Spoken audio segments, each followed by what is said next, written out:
ಗ್ಯಾಸನ್ನು ಹಿಡಿದು ಬಂಧಿಸಿ ಅದನ್ನು ಕಂಪ್ರೆಸ್ ಮಾಡಿ LPG ಮಾಡ್ತಾರೆ.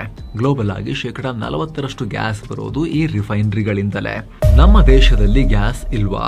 ಆಗತ್ತೆ, ನಮ್ಮ ರಾಷ್ಟ್ರದಲ್ಲೂ ಉತ್ಪಾದನೆ ಆಗತ್ತೆ, ಆದರೆ ನಮ್ಮ ದೇಶಕ್ಕೆ ಸಾಕಾಗಲ್ಲ ಅಷ್ಟೇ. ಉದಾಹರಣೆಗೆ ಗುಜರಾತ್ನ ಜಾಮ್ನಗರದಲ್ಲಿರೋ ರಿಲಯನ್ಸ್ ರಿಫೈನರಿ, ಪಾಣಿಪತ್ನಲ್ಲಿರೋ ಇಂಡಿಯನ್ ಆಯಿಲ್ ಕಾರ್ಪೊರೇಷನ್ ರಿಫೈನರಿ, ಕೊಚ್ಚಿಲಿರೋ BPCL ಹಾಗೂ ನಮ್ಮ ಮಂಗಳೂರಲ್ಲಿರೋ MRPL, ಹಾಗೆ ಮಹಾರಾಷ್ಟ್ರದ ಉರಾನ್ ಮತ್ತು ಗುಜರಾತ್ನ ಹಜೀರಾದಲ್ಲಿರೋ ONGC ಪ್ಲಾಂಟ್ಗಳಲ್ಲಿ ಭರ್ಜರಿಯಾಗಿ LPG ಪ್ರೊಡ್ಯೂಸ್ ಮಾಡ್ತಾರೆ.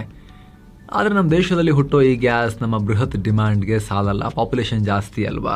ಆನೆ ಹೊಟ್ಟೆಗೆ ಅರೆಕಾಸಿನ ಮಜ್ಜಿಗೆ ರೀತಿ ಆಗುತ್ತಷ್ಟೇ. ಅದು ಡೇಟಾ ಪ್ರಕಾರ ಭಾರತ ವರ್ಷಕ್ಕೆ ಸುಮಾರು 31ರಿಂದ 32 ಮಿಲಿಯನ್ ಟನ್ನಷ್ಟು LPGಯನ್ನು ಕನ್ಸ್ಯೂಮ್ ಮಾಡುತ್ತೆ. ಇದರಲ್ಲಿ 87% ಗ್ಯಾಸ್ ನಮ್ಮ ನಿಮ್ಮಂಥ ಮನೆಗಳಲ್ಲೇ ಉರಿದು ಹೋಗುತ್ತೆ. ಆದರೆ ಎಷ್ಟೊಂದು ಡಿಮ್ಯಾಂಡ್ ಇದೆಯಲ್ಲ, ನಮ್ಮ ದೇಶದಲ್ಲಿ ತಯಾರಾಗೋದು ಅದರಲ್ಲಿ ಬರೀ 38% ಮಾತ್ರ. ಕಾಲು ಭಾಗಕ್ಕಿಂತ ಚೂರು ಜಾಸ್ತಿ ನಾವು ಉತ್ಪತ್ತಿ ಮಾಡ್ತೀವಿ.